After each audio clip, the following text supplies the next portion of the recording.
Hello and welcome to the Biohackher Podcast. I'm Azra Alagic, your host and founder of Biohackher. I'm a health and wellness journalist, writer, corporate consultant, a biohacking advocate and practitioner, and I'm studying to be a health coach with the Institute of Integrative Nutrition. Biohacker is a space where we can explore ways to optimise our health to live well longer. Whether it's through nutrition, exercise, cryotherapy, supplementation, technology and more, I'll be bringing you information and interviews on understanding how biohacks can help you prevent disease, slow down or even reverse the aging process by taking control of your unique bio-individuality. Want to know more? Let's start turning back the clock.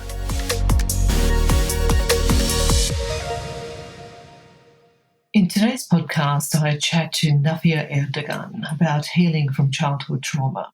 Nafiye is originally from Turkey and has been working as a life coach since 2021. However, her journey to becoming a life coach started when she moved from Turkey to Canada in 2016 after experiencing significant childhood trauma. She now lives in Brisbane, Australia, after realising that there was a way out from continually experiencing the pain from her childhood trauma. She wanted to help other people to heal themselves and get their power back again.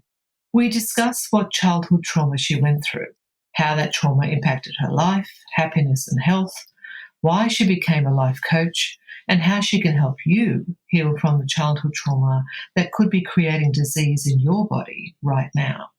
We know that stress is a major contributor to chronic disease. Elevated levels of cortisol and adrenaline, which the body produces from being in flight or fight mode, is not healthy for extended periods of time. When we are in a state of constant stress, the cortisol and adrenaline hormones can suppress our immunity, impact our digestion, and increase blood sugar and blood pressure. Stress also impacts the adrenal glands, leading to adrenal fatigue. Stress tells our bodies to stop focusing on other important functions like digestion while it's coping with the stress. It's not until we feel safe and rested that our bodies can reprioritize those important functions like digestion. Until our bodies feel safe, we will be at continual risk of inflammation and disease. I know firsthand how stress impacts health, as the stress that I have experienced in my life, not too dissimilar to Nafiye's, contributed to my gut health issues, which led to me being diagnosed with autoimmune issues. It's not until we learn to better manage our stress that we can ensure it limits the impact on our overall health. This is an important conversation to have. And Nafiye, with her vibrant and positive mindset, is a wonderful example of how you can create behavioural change in your life for the better. I hope this podcast helps you find your way to a happier, healthier you. Sending you all lots of love. Let's jump in. Hi, Nafiye. Welcome to the Biohacker Podcast. So excited to have you on. How are you today? Hi, Ezra. Thank you so much for the invitation. I am really well. How are you? Great, thank you. Very well. So today we're going to talk about healing from childhood trauma, and this is something that you have personally experienced. Tell us a little bit about what you have been through. Oh, okay, sure. Honestly, I have a big list of trauma, I would say, but obviously we can't go through them all today. Yeah, when I think about my own childhood traumas, I think the biggest one would be, it was even so hard to talk about it in the past, but now thankfully I worked on pretty long while, so I'm feeling better. But yeah, when I was 5, my mom wasn't well, she was really depressed. And unfortunately, she attempted suicide when I was little. And thankfully, she's alive. I'm so, so grateful. It didn't happen because, as very sad situation it was, I found her as a little child. So I found her in the bedroom, and after that, obviously, she went to hospital and she kind of healed physically. But after that, she left us. She left the whole family. I mean, she didn't leave us. She had to leave us, I would say. And it was one of the biggest childhood trauma I had. And obviously, as a little child, you don't know what to do. And when she was leaving, I wasn't able to say anything because I was too scared. It was awful. Like in my whole family, I wasn't able to speak up as a little girl. And I just hold that pain inside for so long. I would say like maybe 20 until 27 years old, I would say. Yeah. Like it happened when I was 5, and for 22 years, I wasn't able to speak. I never talked about it to my sister, never talked about it to my father, never mentioned to my friends, so that's how I hold it for a long time. And obviously, it created so many issues, and I'm sure we will go through that too as well. So, yeah, it was the biggest childhood trauma I had, and it impacted my whole life, obviously, mentally, especially, and physically too. We will go through that too. Yeah, so it wasn't easy. That was the biggest major trauma, I would say. I have other traumas as well, but I think that's the most important one so far I can think of. Well, one could say that that's significant enough as it is, right? I mean, because that's not an Yeah. easy thing to have to go through by any means. How did you find that manifested in your physical body? How did it impact your life? Sure. So for a long time, obviously, like when you experience trauma is like very big stuck energy, stuck emotion in your body.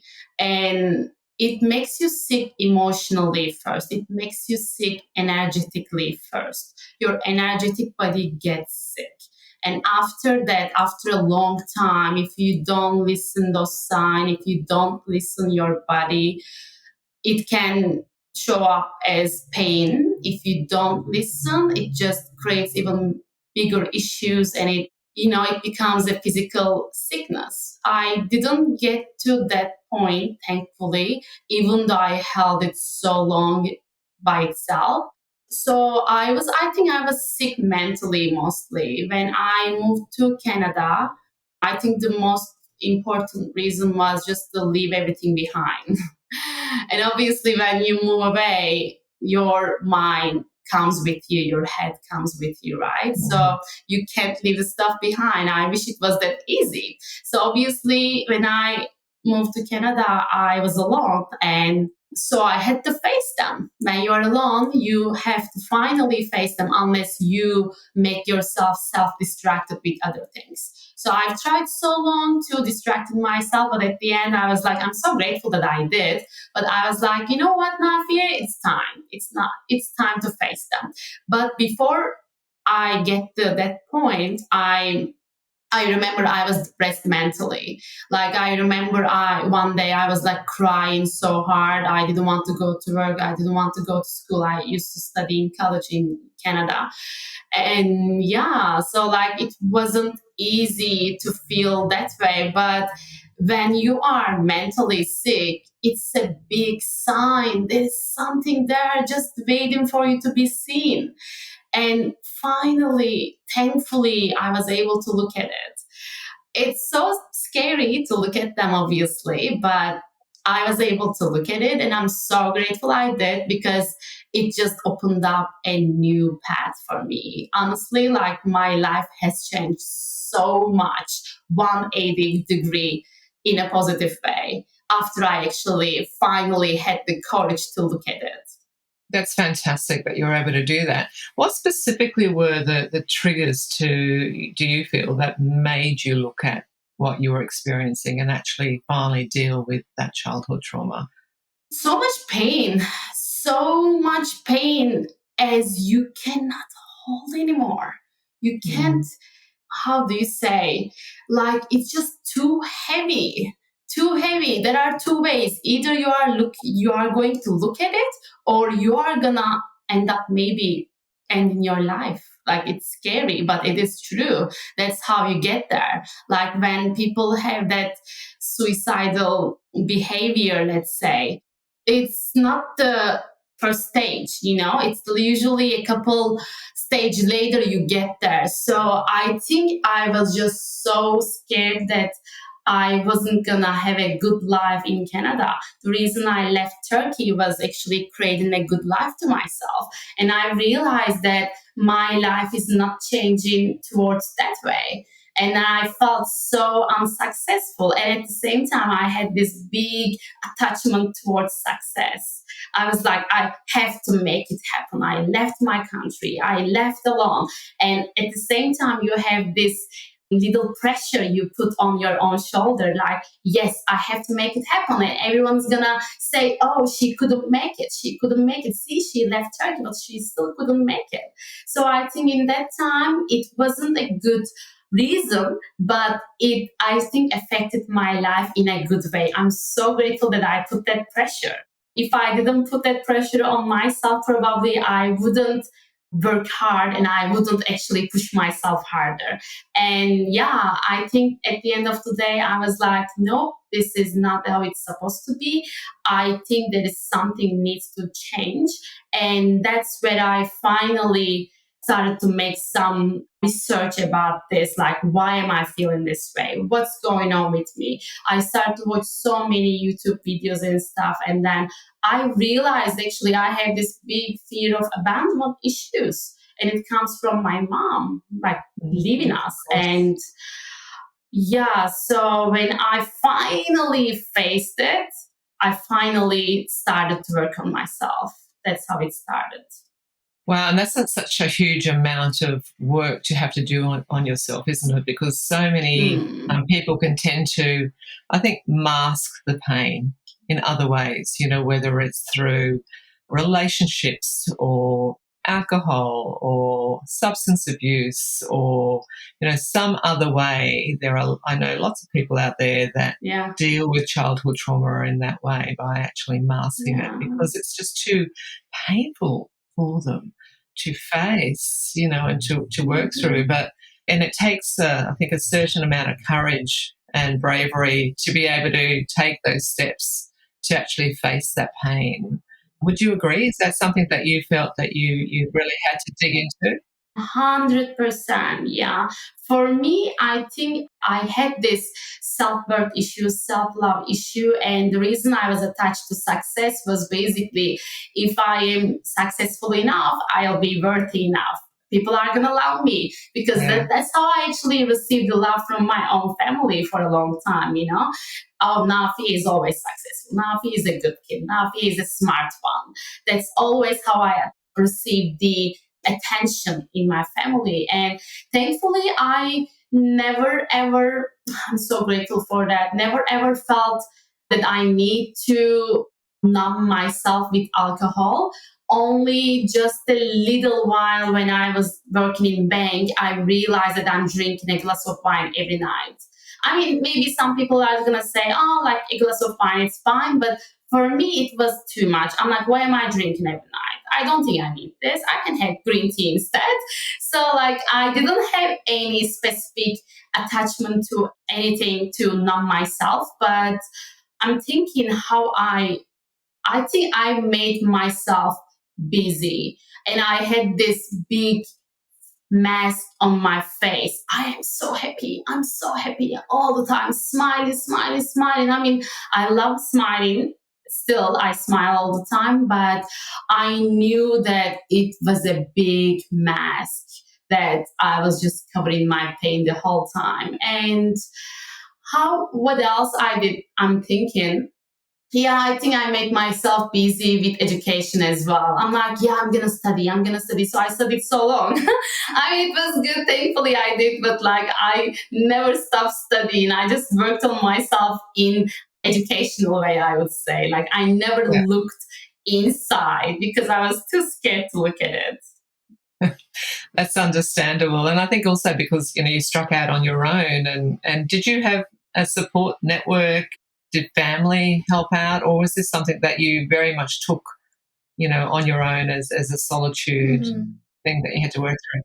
Yeah, emotionally, I don't think I received so much support. At the same time, another reaction you have if you have a low self-worth sense of self-worth, you usually you are not able to receive the love. You are not able to receive the support. You always push it away subconsciously. So that's what I did. Even though my family wanted to speak to me all the time, my father, my mom, we still have good connection, but I always pushed them away. I never wanted to speak to them all the time. And I also didn't want to tell them how I felt, because I was also feeling responsible of their emotion in that time. I'm like, oh, they are going to be upset because they are so far away. They can't do much and they are going to feel bad because I'm feeling bad. So I better hold it to myself. I will not share with them because I don't want to make them upset. So I didn't actually receive that support, even though when they wanted to give. But at the same time, I will be honest, I think they would be upset to hear this, but I will tell anyways. I don't think they are very self-aware people anyways. Like, honestly, I give advice to them. I mean, I wish it was opposite. I really wish, but I don't have that emotional, very good, wise advice from them. Never ever. Yeah. That's why I kind of found my own way. I mean, I'm so grateful I did, because it just created such a beautiful skill to support myself. But it would be easier. It would be easier. And at the same time, I wasn't able to feel my emotions back then. I was like, don't be scared. There is nothing to be scared. I remember this voice of my dad in my head all the time when I was little. I remember one day he was teaching me how to swim. As a little child, I was scared of the water. Like, I don't know how to swim yet. I was like, panicking and stuff. And I remember he was like, nothing to be scared. Don't be scared. And then that voice, I kept repeating myself the whole time when I was in Canada. Are you scared? There is nothing to scare. Why are you scared? Don't be scared. Are you weak? You are not weak. Like, all the time repeating myself this way. And it's so self-destructive. Like, it was basically making me fall apart, So that's why I didn't receive that support from community too, because I was like separating myself. You can be alone. You can be by yourself. You don't need anyone. So I think that's why I got so depressed, because I didn't create that environment to myself. I could have easily gone to dance classes. I could have gone to some social events to meet people, but I wasn't like that. I was like, nope, I'll be alone and I'll be strong enough by myself. So that's why I think I got so deep, and I am grateful I've gotten so deep, because that's where I started to work on myself, So now after that, I started to look for answers, I would say. And so trying to find the answer, when I was looking for the answer, then I think, what was that word? When the student is ready, the teacher appears themselves, something like that. Yes. So it happened to be exactly that way. I was finally ready to do the work. And then I found this workshop about self-love. And then I joined that. That's where I got to meet my own mentors. And so thankfully I started to work. And it was when I was 27, after 2 years that I lived in Canada. So 2 years was basically a whole struggle. And the last 2 years, I lived 4 years in Canada. So last 2 years of 4 years was way better. Finally, I looked at myself, and that's where I met my ex-partner, and he was very supportive too. So that's how I think supported myself, thankfully. It's interesting because I've had a similar background, a similar story to what you've gone through in your childhood, and I've looked a lot into intergenerational trauma, and how, because for me, I needed to understand why my parents were the way they were in order to be able to find forgiveness, in terms of what I went through in my childhood. And, I wonder whether that is something that you looked into as part of your healing as well, that to try to understand the actions of your mother and perhaps what she had gone through as a result of, and that's why it was manifesting in her in the way it was, and how genetically and scientifically it's been proven that trauma from generations ago can be passed on, from generation to generation until we actually do the healing like you've done for yourself to break that cycle. Definitely, yeah. I really believe that too. Yeah, I think it's proven anyways. I believe, but I think the main point is you are not your parents. You are not your parents. You don't have to have the same life as they had. And you don't have to have the same belief system they had. I think breaking that cycle, breaking that chain, and separating yourself from them, from their own story. Yes, it's possible, but you can also change your mindset. When you change your mindset, your perspective changes. And because your perspective changes, your focus changes. When your focus changes, your energy flows differently. When your energy flows differently, you start manifesting different outcomes in your life. That's why I think I don't give so much power over past generation traumas. Yes, it happened in the past. Yes, I am probably carrying them with me too. But if I don't give power to them, I will not experience the same way. Exactly. Honestly, if I look at my family, whole members, let's say in the whole extended family, it's a big deal that I moved away by myself overseas. When you think it's really far from Turkey to Canada, from Canada to Australia. And my father even tells me that he moved only like from south of Turkey to Istanbul, where I grew up. He's like, Nafiye, I was so scared to change the city. I cannot believe how you changed the whole country. So, what I'm trying to say is, yes, it was really hard for them, but their fear is not my fear. So, everyone's story is unique. And I think it's all about what story you want to write for yourself. What do you want to experience in this life? What do you want to get out of it? Are you going to keep repeating that story to yourself? Oh, this is what happened to my mom in the past. That's why I'm having an experience like this. No, you can change it. I think it just takes the courage. Yes, you need to make some effort. Are you willing to make that effort? If you are not, yes, you are going to stay in the same spot. Do not complain about it. I find that if you give too much power on that past traumas, you are playing the victim. You are not victim. 100%. You have the power to make the changes in your life. Completely agree.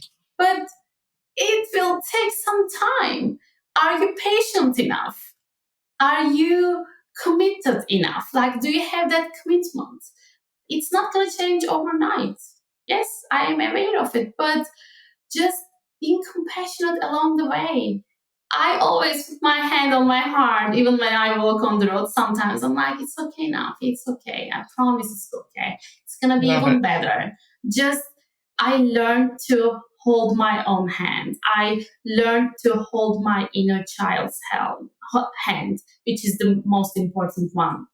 Because you just need to be compassionate with your own journey, because it's not easy. I mean, I don't say that it has to be hard, but it's painful.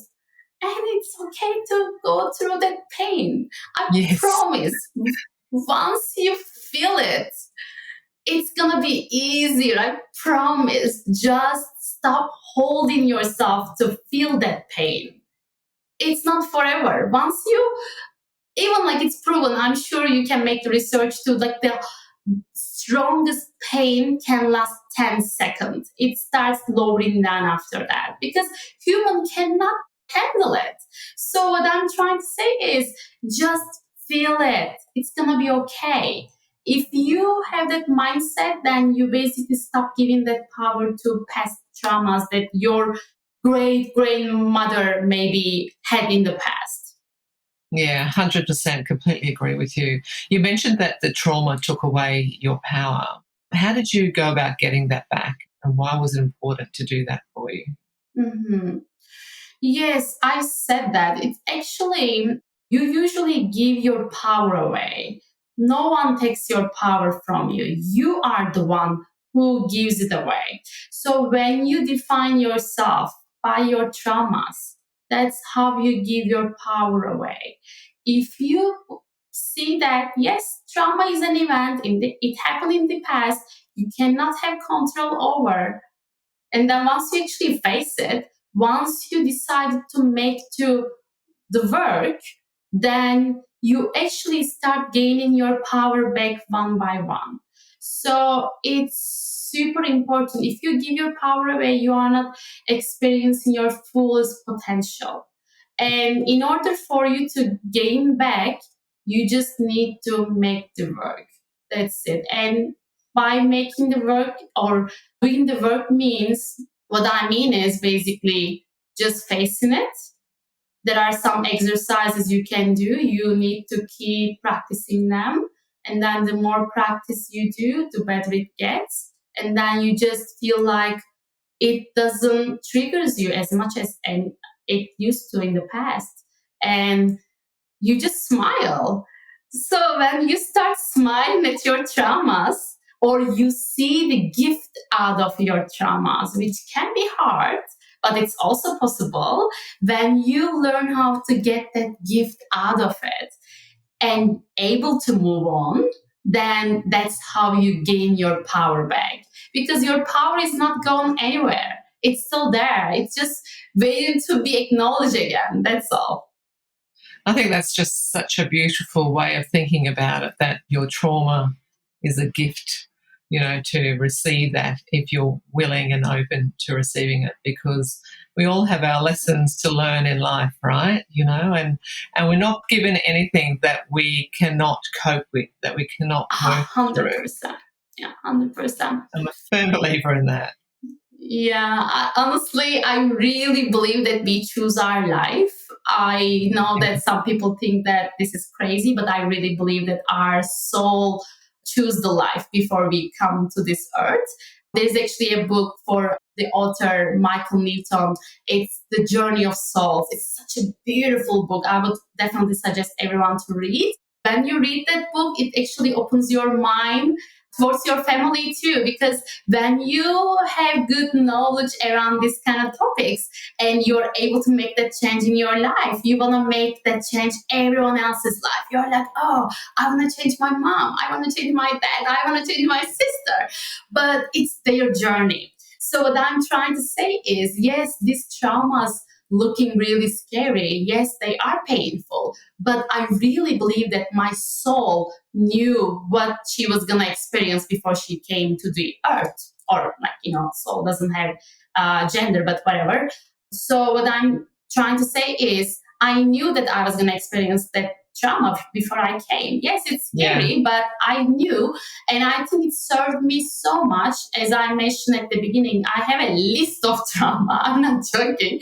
I'm so grateful for all of it, because anytime I help to any of my clients, I'm like, yeah, I experienced that. Yeah, I know that too. So I don't need to even empathy anymore, because I was there. I felt it. I know how it feels. So when you understand and feel your clients' emotions, you're easily able to help them. So that's why I'm so grateful for all the traumas I had, because it's helping me to help my clients very much so. And I cannot thank enough. I know it sounds silly, but that's what I think. Yeah. No, not silly at all. I think, gratitude is an important practice. And I think, your point about changing yourself, that's the one thing that we have control of, right? We can change ourselves. We can't change others, but we can change ourselves. 100%. And we can be a leading example of to others, who then choose to be able to make the changes in their life by being inspired by others, I think. Definitely. So you studied in Canada to become a life coach once you sort of worked through your trauma. Talk a little bit about that. Tell us that experience and what made you decide to become a life coach. Azra, it's very interesting. I actually wanted to be a life coach when I was in Turkey. Like, my actual desire started when I was a teacher. So I was a teacher. I used to teach mathematics in Turkey. I remember one day, usually when you make that decision, you even remember the moment of it. So I was in my class and I was teaching mathematics just another day, but I also used to coach my students. And I realized that I really enjoy coaching more than teaching mathematics. I actually started to, I think, throw that seed on the soil in that time, way before in 2015. And then, but I think I needed to go through my own journey first. And yeah, when I was in Canada, finally I was able to face. Then I joined to this workshop and then I enjoyed it so much and I found the way out. And I'm like, okay, I can actually heal myself. It means other people can heal themselves too. So how can I help them? How can I share my knowledge with them? Because it's such a beautiful feeling to remember your power back. It's such a beautiful feeling to feel the life fullest, experience your fullest potential, because everyone knows that. You are just scared to see it, your potential too. So, yeah, I decided to share my knowledge with other people. And then I met my mentors, coaches as well. So I started my journey in Canada, but my coaches, they were in US. So we did everything through Zoom with, like regular online, but it wasn't like you watch the video and you learn. It wasn't like that. It was like live all the time. So it started and continued basically 20 months. And we learned in 2 years basically all about ourselves, how to change it. And our education was a little bit different. So basically in the classroom, let's say you are one of the students, my coach used to coach you in front of everyone, and we used to get to see how to coach other people. So that's how we learn. We had some specific days to only learn about the lecturing, and some days only just the coaching. And then at the end, basically, we were able to practice on each other. So we started to coach each other. And then that's how I became life coach. So during that path, I decided to move to Australia. So I started my journey of coaching, education, let's say, or training in Canada. And when I finished the education, I was already living in Australia.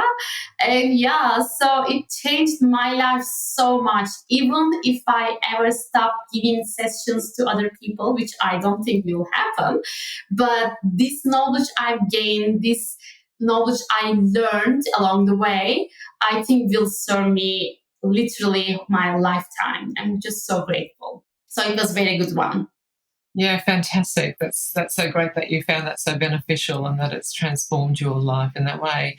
And just reflecting back on childhood trauma and little bit more about how that manifests in the body in terms of physical symptoms. So you spoke a little bit about, how it impacted your mental health, but trauma can also manifest in other ways, in terms of chronic disease, because, there are many studies out there that have shown that if we hide that pain away, if we hold that within ourselves without actually confronting it, without dealing with it, that it manifests in physical disease, which absolutely will impact longevity. Right? 100%.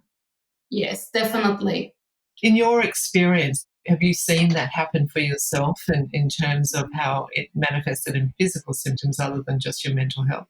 Definitely. So I think I experienced when I was little, I will explain that. I also still experience when I have specific emotional, I wouldn't say trauma, but like, let's say I've experienced something too emotional to go through, I definitely feel it on my body. So when I was little, as I mentioned at the beginning, I wasn't able to speak up. It made me always so fearful. Like anytime I spoke up, I thought that someone is gonna yell at me, someone is gonna get angry at me. So I was always holding my voice inside. It actually manifested on my throat area, and I really believe that it had something to do with my throat chakra. So when I was little, I remember constantly I had this swollen tonsils all the time. And I know that it was just the pain, it was the fear there trying to express itself. So that's how I experienced most of the time. Even now, sometimes like I can experience it as losing my voice. So if I am not speaking up, not to hurt someone, sometimes we do that. Oh, like let's Yeah. not just say it's gonna hurt someone else. Oh, just a holding in. Whenever I do, anytime, I always either 1 or 2 weeks later, or maybe a month later, something happens to my voice.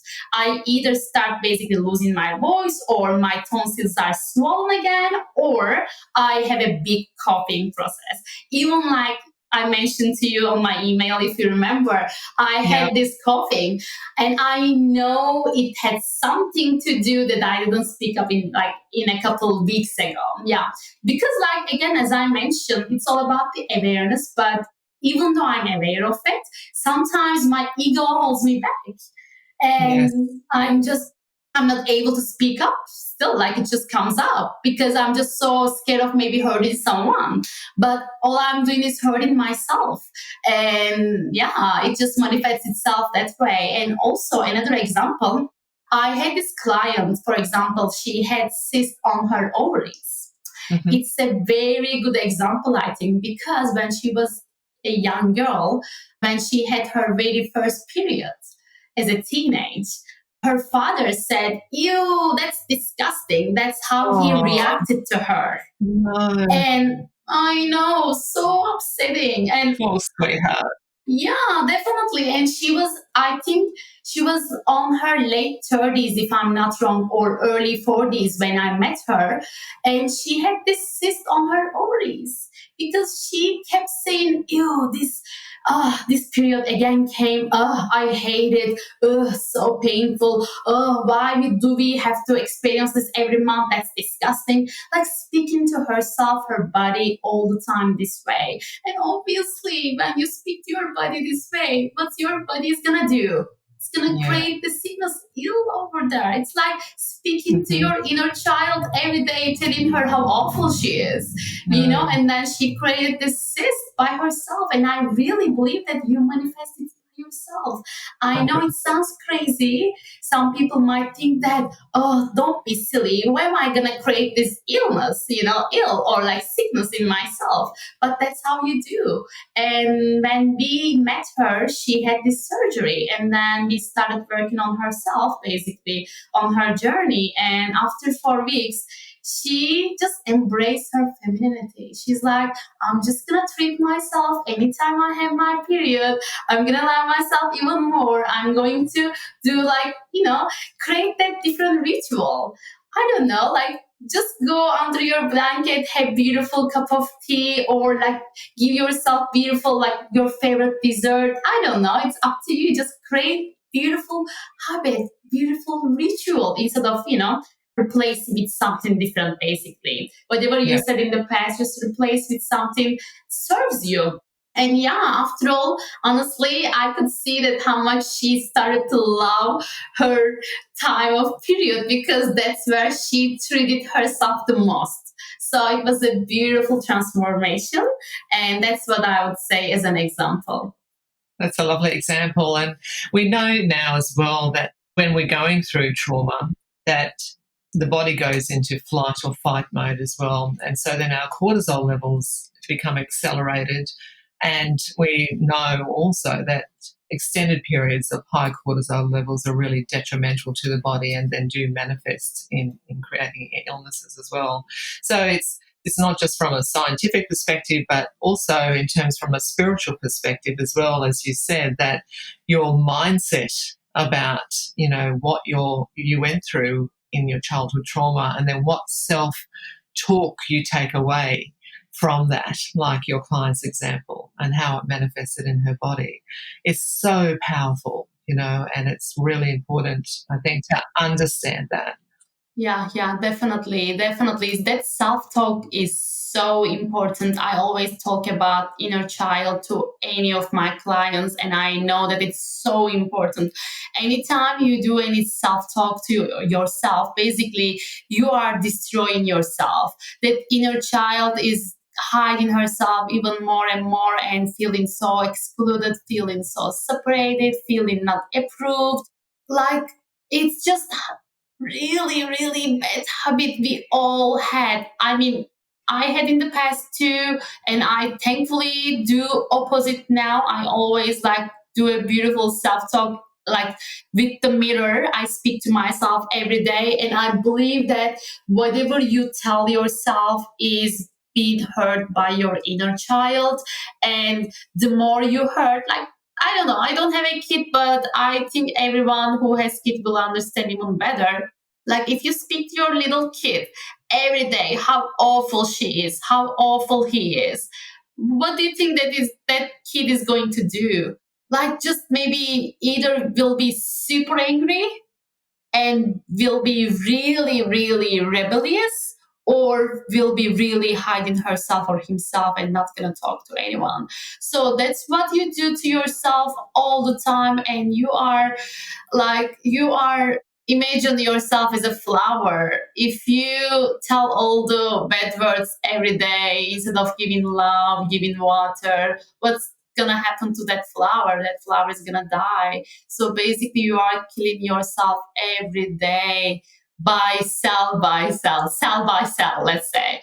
Yeah. And the more you talk to yourself, your body's hearing all the time, observing all the bad self-talk, and then it manifests, as you say, as a sickness. After all, you create by yourself, but just because you create it doesn't mean you can actually heal it.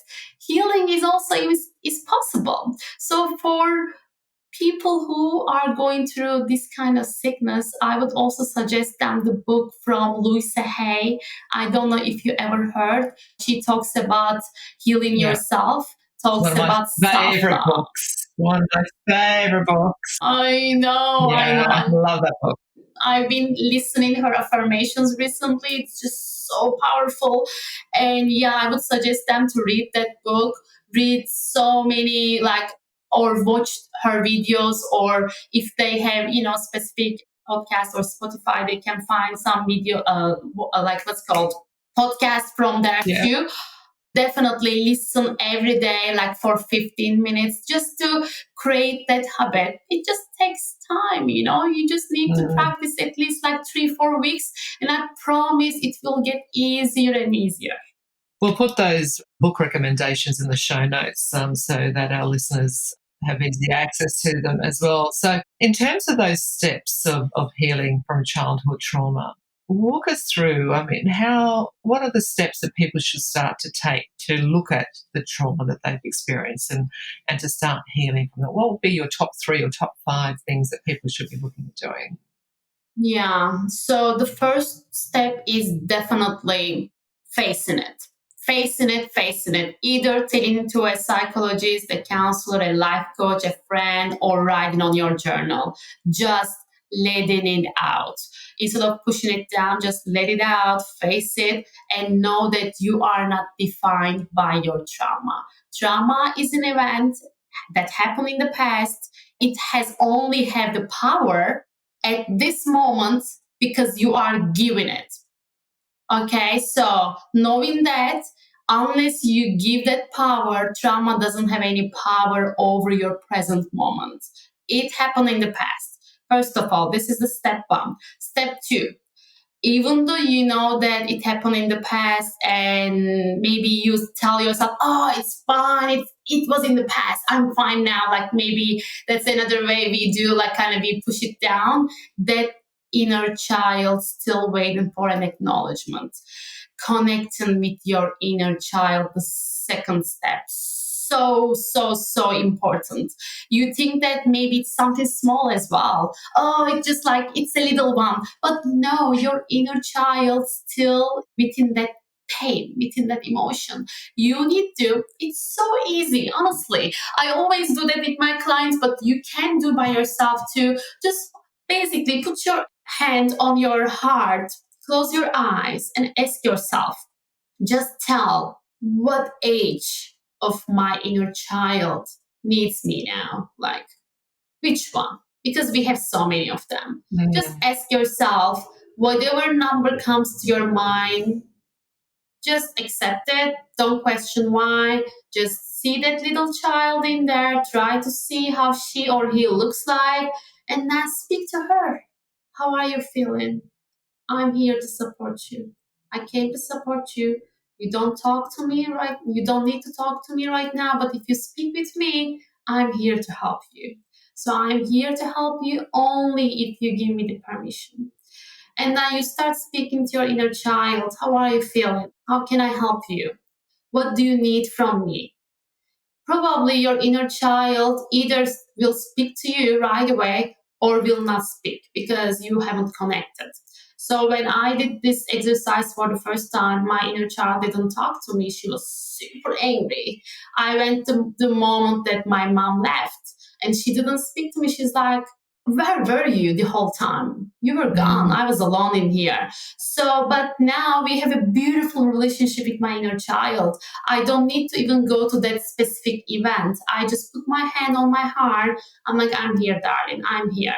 So the second step is definitely connecting with your inner child, giving that love, as well as just telling her that no matter what she does, if she fails, if she's successful, if she sounds silly, if she sounds really smart, no matter what she does, you'll be always there. You'll be always supporting her. You won't guarantee everyone else is gonna be there, but you can guarantee you'll be there for her or him. That's the second step. The third step is knowing your ego. It's super powerful. Yep. Unfortunately, there is this bad reputation around ego. Everyone believes that ego is bad, ego is evil, but at the end of the day, ego is doing its job. So ego is basically a function that holds that belief system to keep you secure, keep you safe. But unfortunately, ego's job is not to know if that belief system is serving you or not serving you. So you can think of two ways. For example, ego is holding the belief of not walking through a crosswalk when the light is red. So it's a good knowledge, right? Because it keeps you safe. But at the same time, if you believe that money is bad, money brings problem because this is what you heard from your family. And your ego also holds that belief. And that belief is not going to serve you because you believe that, it will manifest itself in your life and you will be always having money problem. So speaking to your ego, the third step, explaining why we had this belief in the past, why it doesn't serve us anymore. If we change this belief, what happens after? What gifts we are going to be receiving? What are the benefits we will be gaining after we change this? So making your ego excited for the change. Like, for example, your kid doesn't want to go to school. You explain what's going to be really nice. You're going to see your friends. You're going to learn something new. You kind of make your kid excited for school instead of saying like, yeah, I know it's boring. You wouldn't say that, right? So It's the same thing. To your ego, you will need to explain why the change needs to be done. So speaking to your ego is the third step. And the fourth step is, everyone knows, very cliche, but very real. Practice, practice, practice. You have to practice in order to get better. There is no other way. And it's possible. When you practice enough, you will be more connected with your inner child and you will have more power over your ego. Instead of your ego is managing you, you will be able to manage your own ego. That's the ways, I believe. Fantastic. They're all really great steps, I think. How long can people expect it to take to deal with childhood trauma? How long do you think it takes to heal? I mean, I suppose everyone's very different. Everyone's very individual and what you've experienced is different to what I've experienced and to the next person. But I suppose generally speaking, what hope can we give people in terms of, being able to work through it and, that's not going to take forever? You're so sweet. Yeah, definitely. It's not going to take forever. I promise everyone. Yeah. Obviously, it depends how much power we give over trauma. That's the reason definitely behind. So if you take, for example, if you have a self-worth issues, you can, I would say like maybe 6 months to 1 month, 6 months to 1 year, nonstop. working on yourself all the time, I promise you, your self-worth, sense of self-worth definitely increase, and you will start seeing all the outcome in your life. You will start to see that. So for self-love, self-worth. But for example, for my own childhood trauma about my mom leaving us, right? So I can still feel triggered in my relationship if I meet someone new. So for example, I'm single right now. In the past, when I had my partner, I was fine because my ego knew everything is safe. My partner is not leaving me. He gives that secure feeling. So everything was fine, right? But right now, when I'm single, I can still feel that trigger comes along the way with me. But the good part is you are aware of it. You don't give power over that trigger anymore. You know where it comes from. So I don't think it will be ever healed 100% because that is that's coming with me. But at the same time, I am not giving that power to that trigger anymore. I know I'm like, okay, darling, I know you are triggered again. I'm here. I cannot promise everyone is going to stay with you forever, but I promise I'll be here all the time with you. Just telling this single word to my kid, inner child, I'm fine. I don't feel as triggered anymore. You know what I mean? So depends on the trauma, I would say, but it's possible. It's possible, but please do not expect having 2-3 sessions and then, yep, done. I'm done. Everything is clear. I'm all good to go. I'm sorry, but that's not how it works. Yeah, no, it is. It's a work in progress for sure. Exactly. Yeah, definitely. So I think that's a really great segue, Nafiye, into, how do you personally help people with their trauma as part of your services as a life coach? What services specifically do you offer? Yeah, so I do one-on-one sessions all the time, but I also like group sessions. Group sessions are very powerful too. I usually mention about specific topic in group sessions. I prepare everything in advance. The reason group sessions are really good is because you do also coaching in front of the other participants, and because you are not the one who takes the session in that specific time, your ego is not triggered. Because your ego is not triggered, you're able to pick up the knowledge easier. You can hear deeper. So that's why the group sessions are really good. And also, knowing that you are not alone. Some other people are going through the same emotions. Yeah. And that actually makes you feel connected with yourself and with other people. It just, I think, brings more hope. And the hopeful you get, the more work you want to do, because you are more excited for the outcome. So that's why I really enjoy the workshops, I would say the group sessions. And I also always enjoy the one-on-one sessions because you can go more deeper. And yeah, I do inner child exercise very often because I find it very, very powerful.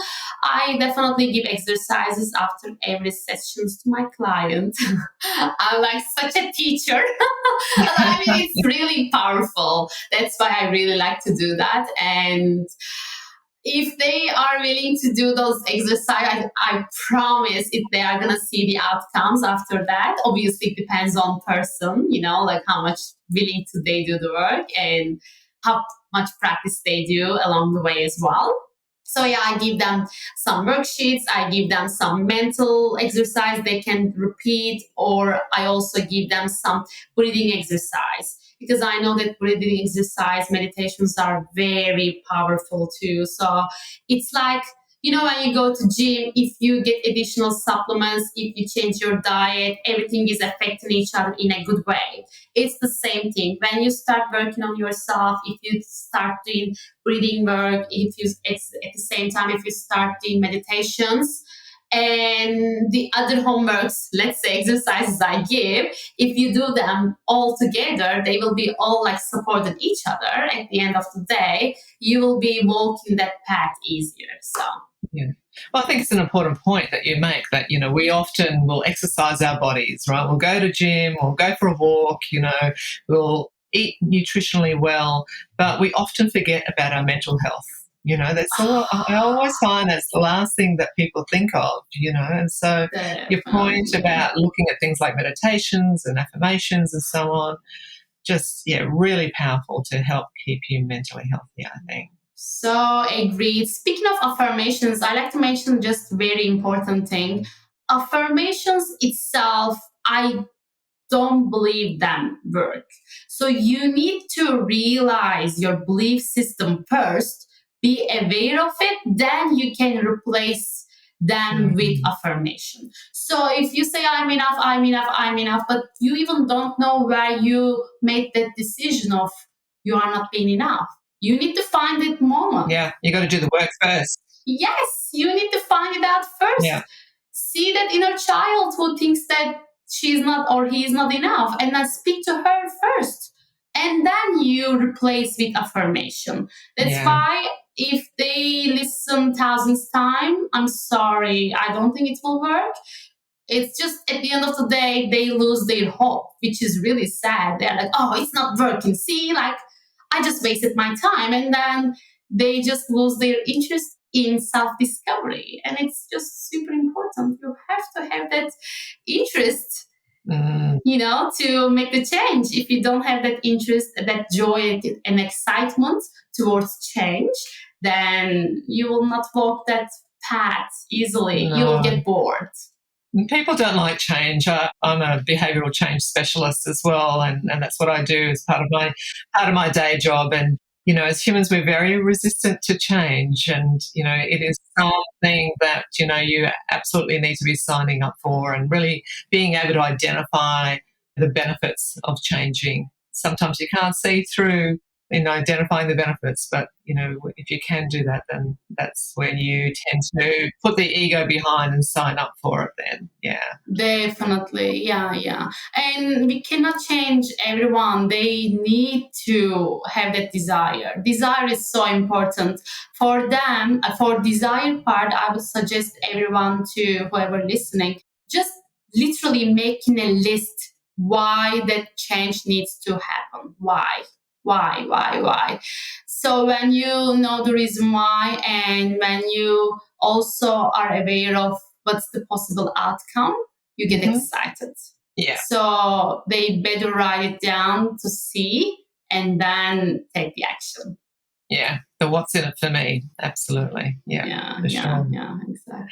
So I really love the name of your business, The Journey, because that's exactly what it is. It's exactly what it is, I think, coming through and working through any sort of trauma that you've experienced, not even necessarily just childhood trauma. There are other types of trauma that people experience in their lives. And so it is a journey towards healing, I think. Where can our listeners find you, to be able to seek the help from you that you need? Thank you. I really love my name of my business too. Thank you so much for saying that, because it aligned with me so much when I found it. I'm like, yeah, that's the one, because it's all about journey, and the journey doesn't end. So I also like to just remind everyone that this is the whole journey. The moment you say like, yep, I'm done, I don't need to do any more work anymore, you're fooling yourself. Just be careful. So many people out there, they say that. They're like, oh, I've been working on myself for 6 years, I'm done. No way. The moment you say you're done, it means your life experience is done. So that's when it's done. It's all about the journey, and the journey is going to continue as long as you're alive. That's what I believe. And the listeners, they can find me on my socials. So I am pretty active. My business's profile is basically called thejourney.official. I'm sure you will be maybe putting some details under as well. Yeah, I'll link it up. Yep, absolutely. Yeah. Amazing. I also have a website. They can reach out to me through my website too. The website is www.thejourney.com. It's very simple. And I was going to say one more thing, actually. I like to make quick, very important announcement regarding to that. Sure. So I am planning to give 4 giveaway for 4 sessions to 4 people who are willing to work on themselves. So it will be 4 sessions literally as a gift. So if they can, follow to see, because I haven't made the announcement. This is literally the first time I've done with you. So if they can follow the moment that I actually make the official announcement on my profile, they can definitely join and just take the chance. It will be really cool. I'm so excited for that too. Yeah, 4 people, 4 sessions is going to be amazing. And yeah, they can definitely follow me for further workshop events as well, because they are coming up too. Fantastic. That's just so generous of you. And we will definitely put all the links to where people can get in touch with you in the show notes. And look, I just also wanted to say that if for anyone considering to working with Nafiye, you have the most beautiful energy, where we are on a Zoom call right now, but your energy is just absolutely gorgeous and just bursts out of the screen and makes me feel loved, even though we're just talking, about healing from childhood trauma. But you have an absolutely gorgeous energy, and I think that people will love working with you for sure. Thank you so much. You're so, so, so sweet, Azra. And I like to tell that I promise it wasn't like this all the time. What I'm trying to say is it's possible. It's possible, everyone. Yeah, just be willing to do that work. Please, for yourself, not for your father, not for your mom, not for your husband, wife, boss. No, for yourself. Literally, just make that work happen, and it's possible. And the life beyond that work is just absolutely amazing. So I'm so glad that I'm very grateful that you acknowledged that. Thank you so much, Azra. I'm really happy to hear. Oh, my absolute pleasure. And that's a really beautiful message to leave with people as well. And I have one more question for you before I let you go for the day. And thank you very much for your time today. But what does it mean to you to live well longer? It's a really good question. To me, living your fullest potential, even though when it's scary, that's definitely the first one. The second one is experiencing whatever comes along on your way, any emotion, even when they are not comfortable, experience it fully and be present. That's so important. I know, so cliche, but everything happens at present moment. Like friends, seriously, any manifestation, they happen right now. So to me, live in the present, experiencing that fullest potential, even though it's scary, and experiencing all the emotions, even when they are uncomfortable. That's what I believe. Gorgeous. Absolutely beautiful. Thanks so much, Nafiye, and really appreciate and I'm grateful for your time today. And thanks for coming on the podcast. Take care. It was so much fun. Thank you so much. Honestly, I felt like we actually sat down in a coffee shop, had our coffee, and had this beautiful conversation. Thank you so much for the invitation. It was such a pleasure. My pleasure. Well, that's a wrap for today's podcast. Thank you for tuning in. And if you'd like to learn more about biohacking, go ahead and sign up on my website at www.biohack-her.com to get a free copy of my 5 top biohacks to get you kick-started. While you're there, you can also check out my blog page for more tips on biohacking. If you'd like to subscribe to this podcast, you can do so on Apple, Spotify, and Google Play. Let us know if there's anyone you'd like us to talk to in particular, and we'll endeavour to get them on the podcast. Until next time, remember to live well longer.